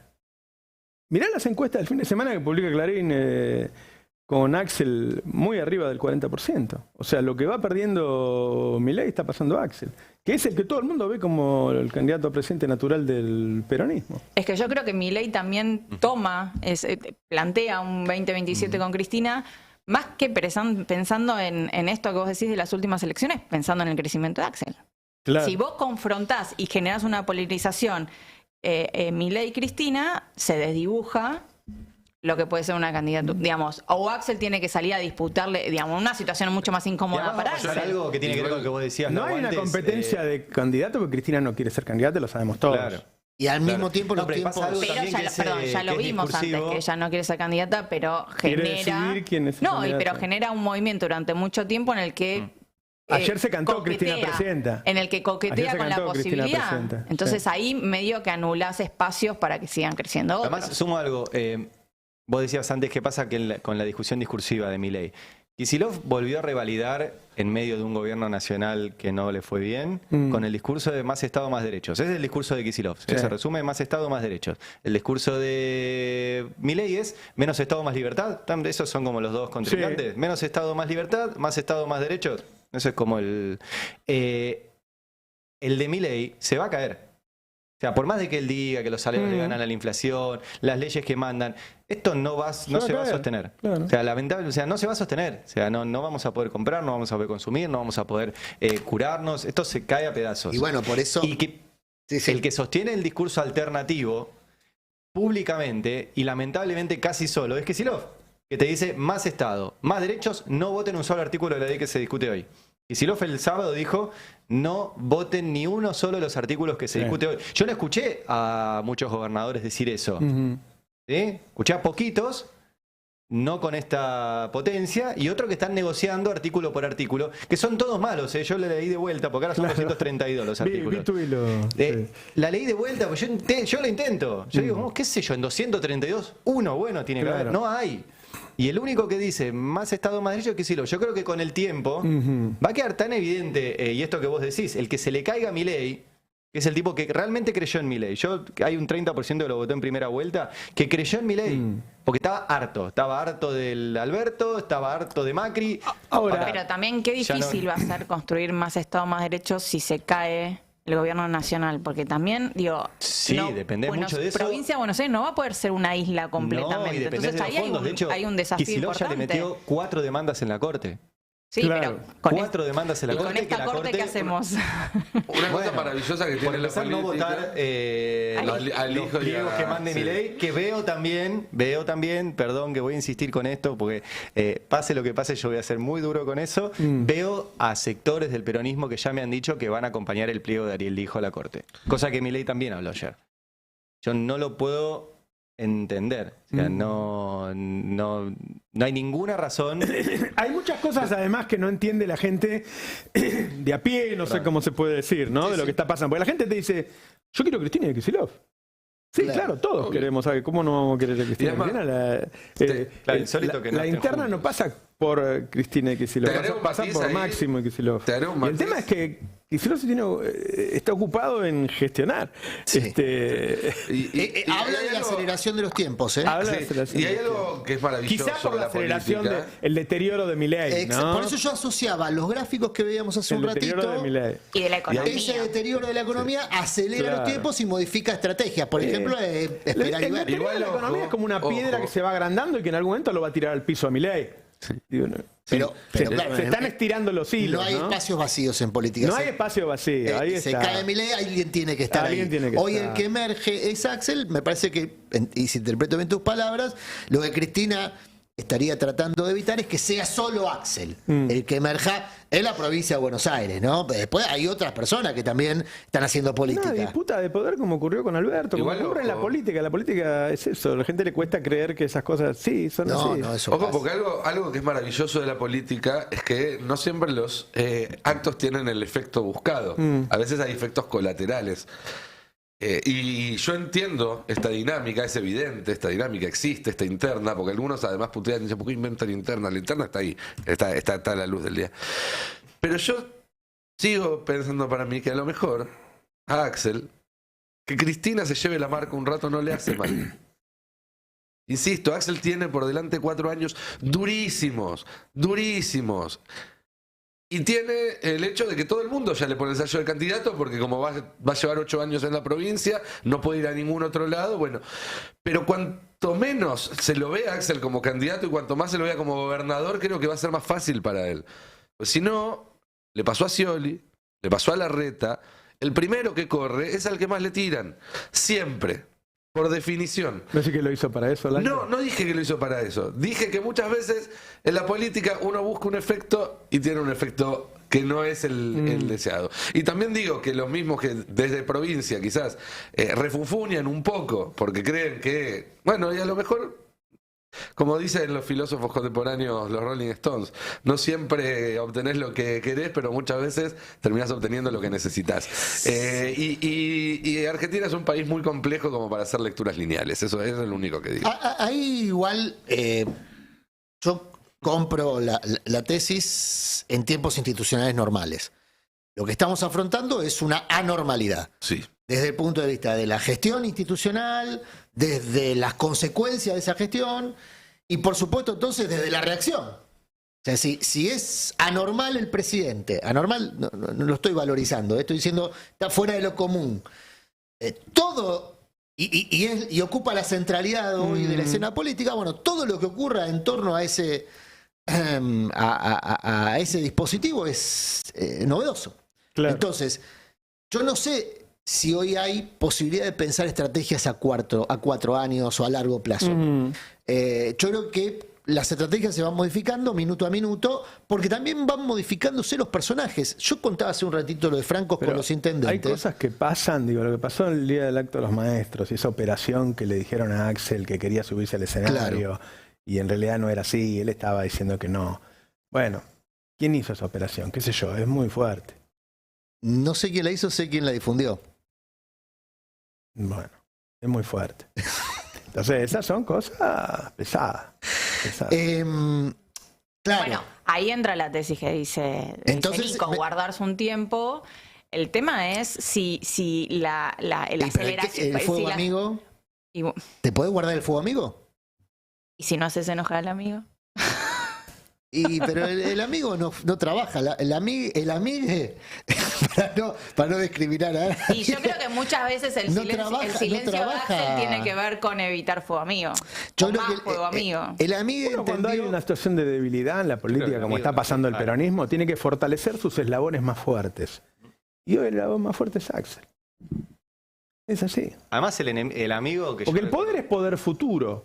¿Sí? Si vos me ves a mí y decís, uy, este tipo tiene potencial, la puta madre, en unos años va a tener mucho poder. Ahora, si vos ves un tipo que viene menguando, que ya no puede jugar un partido, no tiene poder futuro. Entonces vos tenés que darle más fuerza al eslabón de la cadena que está fuerte, no dispararle a ver si lo puede romper. Enfrente tenés a una superpotencia que no es Milei, es Estados Unidos, que está interesado en que esto dure todo lo que pueda. 100 años. Quisiera que esto dure. Claro, quisiera que esto dure. 100 años de Milei. Claro. 100 años de Milei. Y por eso el desgaste interno es mucho más severo en términos de ¿Querés decir algo y no lo estás diciendo? No te veo la cara. No lo quiero decir. De campaña sucia, por decirlo de alguna manera. Porque las campañas sucias hoy se realizan a través de mecanismos que no están hechos en Argentina. ¿No? O sea, el expertise de Santiago Caputo, ¿cuál era? Habíamos charlado acá. Las campañas virales. ¿No? Tiene su grupo de trolls, hacía eso con Durán Barba. De hecho, cuando lo fueron a ver a Durán Barba para pedirle a alguien para Milei, le dieron a Santiago Caputo y un muchacho llamado Lugones. No nos olvidemos de Lugones, que es muy importante. Vive en Madrid, es al que fue Caputo a ver ahora. Por eso, no nos olvidemos de Lugones, que viene de la misma estructura, de la estructura de Durán Barba, y era el verdadero cerebro de las campañas sucias de Durán Barba. Cuando la semana pasada Feynman puteaba al gobierno por lo de las universidades y decía, porque además les bajan órdenes desde Madrid, estaba hablando de Lugones. Claro. Que quizás no se entendía la referencia. Lugones vive en Madrid, es un experto en campañas sucias. Dicen que fue el que inventó la campaña sucia contra Filmus, después la ejecutó Durán Barba de su consultora. Esa fue la más visible, creo, no la única. Y es un experto en campaña sucia por redes. Su vínculo con el gobierno es a través de Santiago Caputo, con quien era compañero de consultora o es compañero de consultora. Es importante este detalle porque el expertise en la campaña sucia en esos ámbitos es una ventaja competitiva que ha tenido Milei con el resto del sistema político argentino, que está jugando muy de atrás ahí, muy de atrás. Lo que no significa que no lo hagan a veces torpemente. Me acordé por lo que vos decías de qué pasó con la operación que le hicieron a Axel. En la operación que le hicieron a Axel dejaron todo lo dedo marcado. Todos. No hace falta hacer un peritaje de la imagen para saber de dónde se hizo esa imagen. Y vos a las 2 horas ya sabías todo cómo había sido. Por eso, dejaron todo lo dedo marcado de cómo se hizo esa operación, quién la hizo, quién la el protagonista también quiso aclarar después. Un arrepentido, un rápido arrepentido. Y el protagonista fue... A ver, es un dirigente sindical, el protagonista de la operación. Es un tipo que habla con Feynman en La Nación Más y le dice no lo dejamos subir a Axel. Sí, sugiere eso, después manda un audio para desmentirse. El video lo hace desde un lugar fuego amigo, digamos. ¿Desde dónde? Fuego amigo. Fuego amigo. No sabe. A mí que no sabe.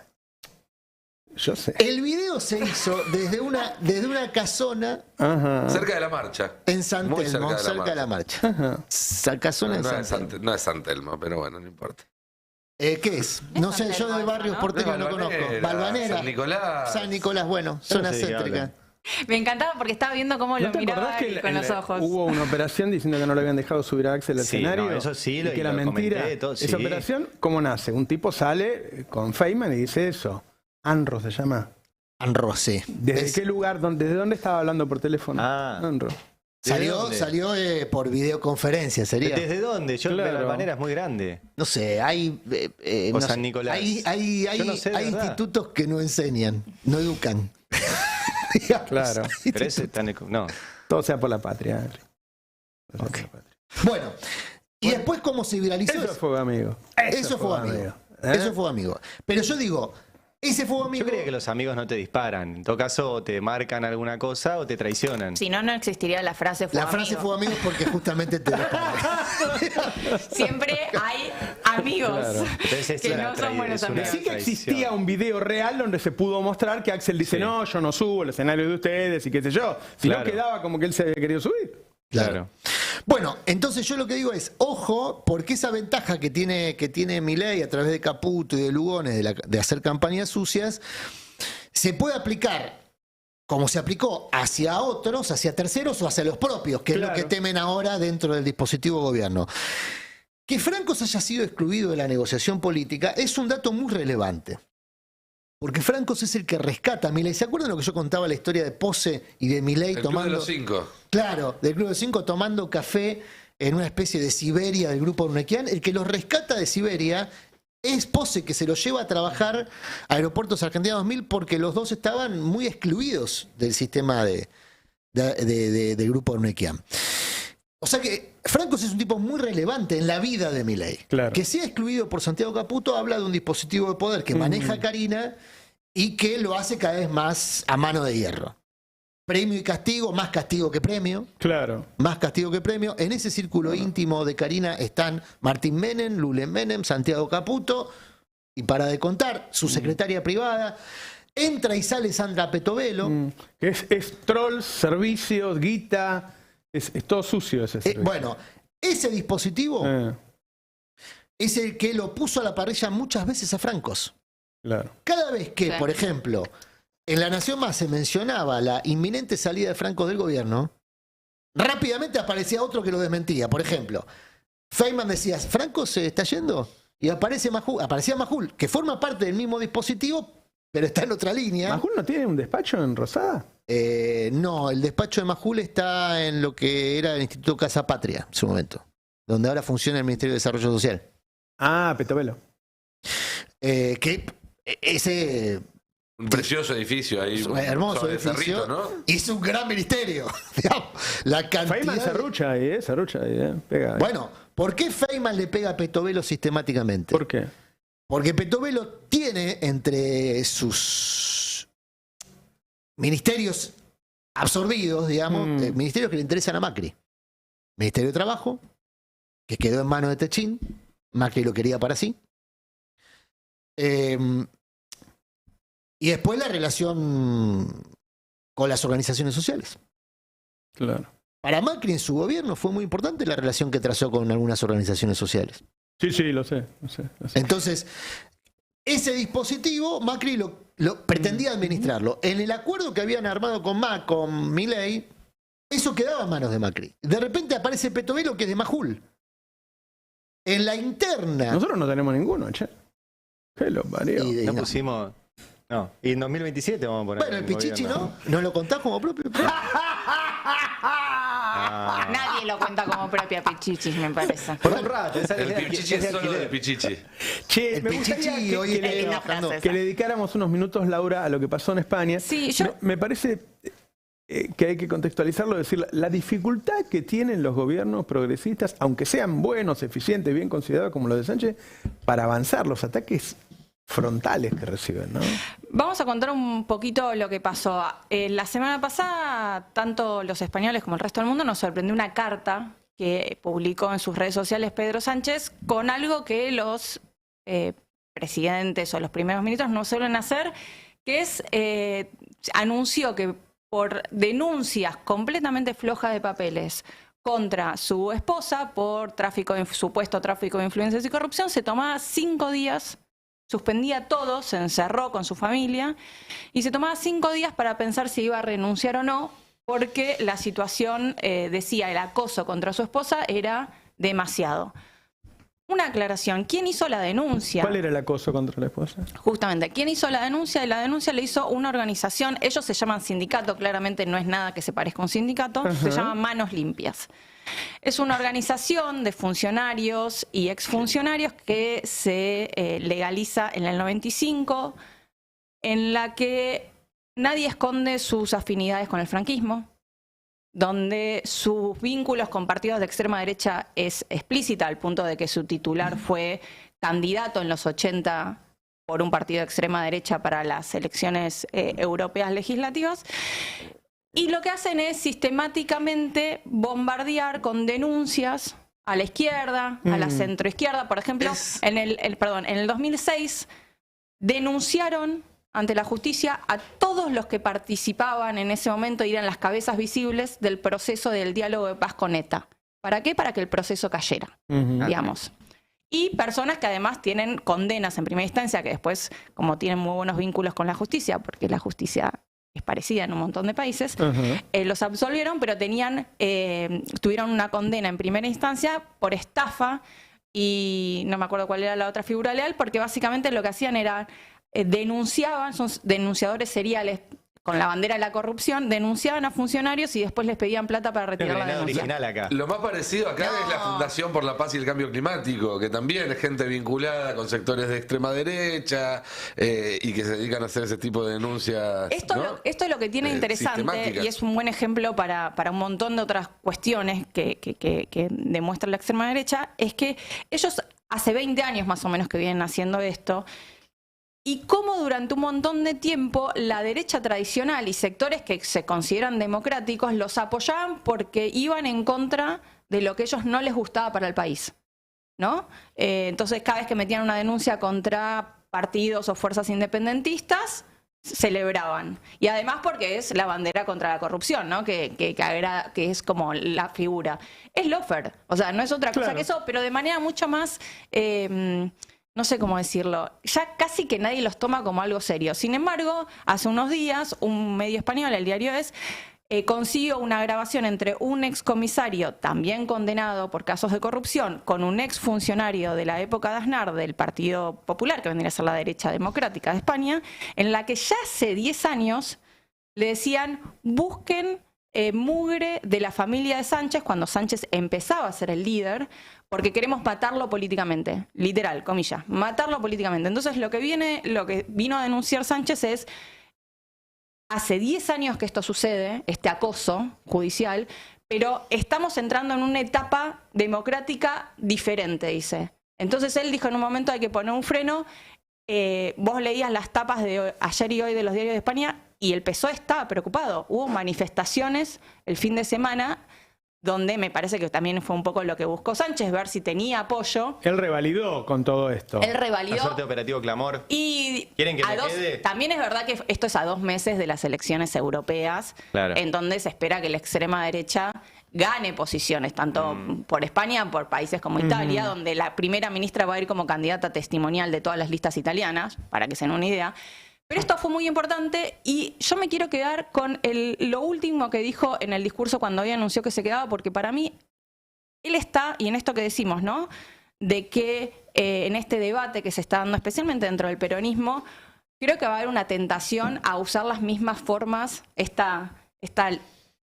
sucio. Está pasando. Bueno, y me parece que Pedro Sánchez, quizás estoy pecando un poco de optimista y de ilusa, pero Pedro Sánchez está proponiendo otra forma de combatir a esa guerra sucia. Pido a la sociedad española que volvamos a ser ejemplo e inspiración para un mundo convulso y herido, porque los males que nos aquejan no son ni mucho menos exclusivos de España. Forman parte de un movimiento reaccionario mundial que aspira a imponer su agenda regresiva mediante la difamación y la falsedad, el odio y la apelación a miedos y amenazas que no se corresponden ni con la ciencia ni con la racionalidad. Mostremos al mundo cómo se defiende a la democracia. Pongamos fin a este fango de la única manera posible, mediante el rechazo colectivo, sereno, democrático, más allá de las siglas y de las ideologías que yo me comprometo a liderar con firmeza como presidente del Gobierno de España. Gracias. Opongámonos a esta nueva forma de, como dijo él, de fango democrático con rechazo sereno, democrático y masivo. Y yo lo primero que pensé es en la manifestación de la semana pasada. Claro.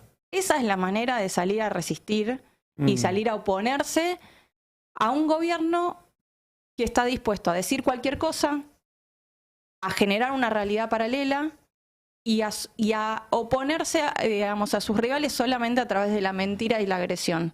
Digamos, me parece que esta es la manera de empezar a también revalidar a la oposición, porque la oposición también se tiene que revalidar. Esa es la diferencia quizás con España. Claro. ¿No? Sánchez se para en un gobierno que está teniendo una buena gestión económica en un momento que Europa la está pasando mal. Y ellos salieron mejor parados que la mayoría de Europa. Entonces está en un lugar de decir, estoy revalidando mi gestión. Claro. Bueno, la oposición también se tiene que revalidar acá. Claro. A ellos mismos. Entonces, revalidarse en la calle, me parece, además de, en el caso de Axel Kicillof, que puede revalidarse con la gestión, también es importante. Porque eso, además, va a permitir ampliar la base de vuelta. Por eso él dice sin siglas. Es que cuando se dice, bueno, pero ¿cuánto va a durar y qué va a pasar con Milei? Bueno, también depende de qué haya enfrente. Y si hay algo atractivo enfrente o hay esta bolsa de gato que se arma. Que la gente no lo entiende, la mayoría de la gente no entiende qué pasa, cómo es, en serio, están contra Axel, qué sé yo, no se entiende. Pero hay acciones efectivas después, ¿no? Hablando de la calle, estar atentos porque ya están militarizando la zona del Congreso, vallando el Congreso.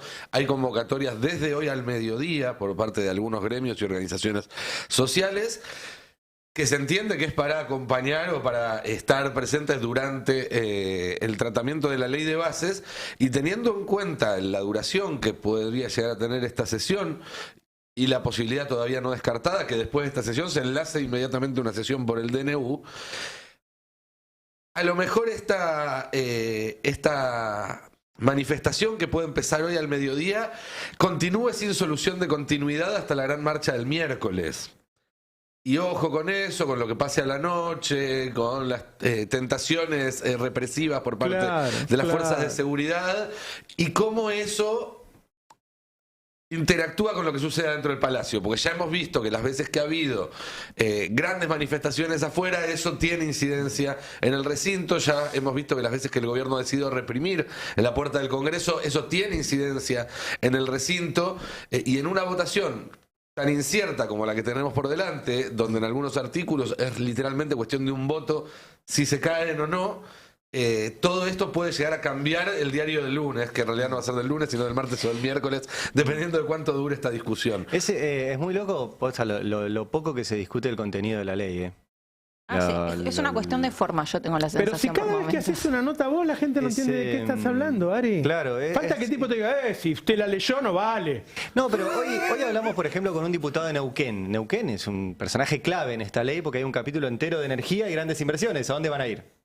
A Neuquén, digamos, él lo decía, van a venir a Vaca Muerta, entonces les tenemos que... Y finalmente el tipo, Pablo Servi, el diputado radical, él reconoció que efectivamente están liberando las exportaciones. Que yo creo que la verdad hay un artículo de la ley que hoy hicimos otro resumen, que es el artículo 157. Este es en la última versión en la que se trata hoy. O sea que se va a tratar a las 3 de la mañana, más o menos de mañana, porque esto, si sigue el orden, que deroga la ley de soberanía hidrocarburífera. Todo lo que venga después es como... No tiene mucho sentido, porque ¿de dónde vamos a sacar dólares y soberanía acá? Teniendo energía propia. Si vos le das a las grandes inversiones que exporten lo que quieran, que paguen cada vez menos impuestos, que no tengan que rendir nada, que puedan girar dividendos, no hay mucho más que discutir. Nosotros necesitamos exportar porque necesitamos dólares, porque si no tenemos dólares no podemos crecer, porque después cada vez que crecemos las importaciones nos generan cuello de botella, nos faltan dólares, sube el precio del dólar y sube la inflación. Ese es el círculo que está Argentina hace mucho tiempo. Ahora, de ahí a con esta superproducción no garantizar el abastecimiento, que no haya garantizado el abastecimiento y que nosotros paguemos el precio de la nafta como si fuéramos importadores. Claro. Bueno, lo Y que no genera es pienses en eso. la nafta de tu auto, nada más. No, Pensá claro. en el combustible para el campo, en el gas, para la industria. La en competitividad de la en la industria competitiv- argentina. Exactamente. Es que lo que genera es eso, o sea, Perdón, y yo le reitero, en un mundo Sí. cada vez más Ahora, explosivo, piensen que- en el Claro. que los precios del barril están a una bomba de distancia. Por eso, ¿a Vos, dónde se lo vos vas a tenés en vender? Argentina recursos humanos de primer nivel. Tenés 450.000 millones de dólares de los argentinos fuera del sistema. Es decir, tenés dinero para invertir. Y tenés petróleo, tenés gas, tenés litio, tenés economía del conocimiento. Con todo eso, estamos pasando hambre. No, pero Entonces ojo, mirá si porque- es desastre la política Sí. y mirá si no hay que analizarla toda en vez de quedarse en el lugar dogmático y decir, no, la culpa tiene Milei, listo. Y la vez pasada, Alberto, listo, me quedo tranquilo, me voy a dormir, no pasa nada. Todo el resto está bien, ¿eh? Pero la Todo el cosa- resto es un desastre. Además no Es hay un que- solo artículo, yo insisto, no sé qué les habrá prometido Milei a los gobernadores que hagan que sus diputados voten algún artículo en particular. No hay forma, además, no hay país que pueda crecer con esta ley No es la vigente. pretensión del gobierno ni de ¿Qué? las Claro. empresas exportadoras que el país crezca. Claro. No, por eso Por les eso- digo a los diputados que van a votar.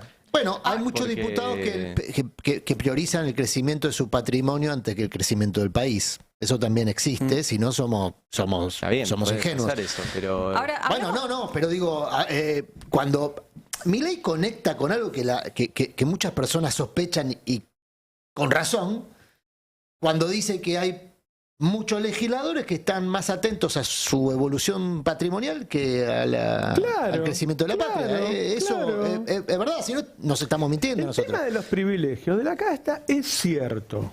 Claro. Es cierto. Acá hubo gente que cuando se Lo que es vacunó... mentira es que Milei las va a combatir. Claro, que cuando fue la vacunación, que fue tan terrible, que estábamos todos desesperados de miedo y aparecieron personas que se habían vacunado en el Ministerio de Salud. Hubo gente que dijo, nos lo merecemos porque somos más que los demás, somos más importantes que los demás. O sea, ahí estaba dicho. Bueno, nosotros somos más, nosotros somos eso. Yo soy senador, yo soy ministro. Bueno, eso en un país, yo me acuerdo cuando asumió Clinton, se duplicó el sueldo. Ahora la economía volaba, nadie le dijo nada. Claro. En un país con semejante pobreza, semejante hambre, enfermedades que no comen los mosquitos, no comen nada, y vos decís, no, pero a mí, yo mi puestito lo tengo, Sí. Tiene razón, no vino para arreglarlo,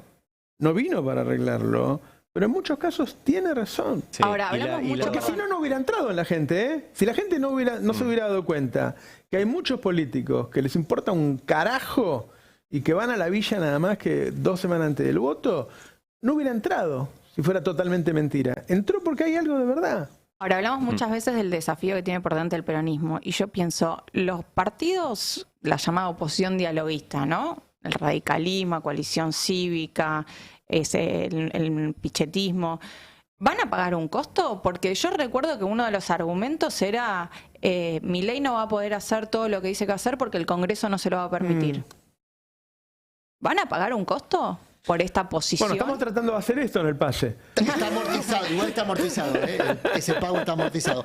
Una cosa final, a toda la estructura de Pero lo seguridad señala el que... diputado delante. No, lo señalo porque dijo una cosa que quiero retomar. con el Dijo- dedo. Nuestra Así. casta, nuestra No, pequeña dijo así, casta. aparte que se No ve se en pantalla, señala no se ve en con el dedo, pantalla. Murano. No, digo, lo que decía Nico recién respecto a toda la estructura de seguridad que se está disponiendo en Sí. torno al Congreso, a eso yo le sumaría el portaaviones USS ¿En el George Congreso? Washington de la Armada de Estados ¿Lo van a Unidos. bombardear desde el portaaviones? No, porque acaba de zarpar de la base naval de Norfolk este portaaviones George Washington que va a estar en Argentina en pocas semanas más. Va a ser recibido por el ministro Petri, Ah, bueno. que va a Se tener viene su un momento video, Petri. se viene un video. Va a ser, ¿Se va a poner palitas inflables? Ah, ya estás esperando el momento. No, porque hasta ahora teníamos al Petri aviador. Esto es como los, ¿recuerdan los G.I. Joe. bueno, claro, los G.I. Joe, o a mí me traía a la memoria otros muñequitos. Los Playmobil que iban cambiando Playmobil, de- exactamente, que de van profesión. cambiando de oficio. Lo teníamos a Petri como Playmobil aviador. Probablemente lo tengamos ahora como Playmobil de la Armada, recibiendo al USS Washington. Ahora, Atención porque todo esto... Le falta solamente pintarse acá, camuflaje y ser soldado. Sí, vos todo decís. esto no es gratis. O sea, la relación con Estados Unidos nunca es gratis. Para A mí, mañana- a mí un tipo que nos da tanto insumo como Petri, en el fondo lo quiero. Bueno, Para mañana, hablando de insumo, tengo chisme oriental de la visita de bueno. Mondino a China. Lo guardo para mañana, porque no tenemos tiempo. No entró. ¿Ya está Alfredo Zayat? Qué grande. Después del pase lo tenemos a Alfredo Zayat. Es un lujo. Más o esto. menos. Más o menos, ¿no? Sí. Más o menos. Mañana voy a contar algunas cositas más que Zayat? estamos haciendo. De Zayat ya lo conocemos todos. Bueno, Ya lo tenemos. por ahí. Hay algunas cositas más. Vamos, el destape. Ah, Bien. Bien. Bueno, viste. Tranqui. Qué sé yo. Tranqui. Ahí viene Alfredo, dale. chau, chau.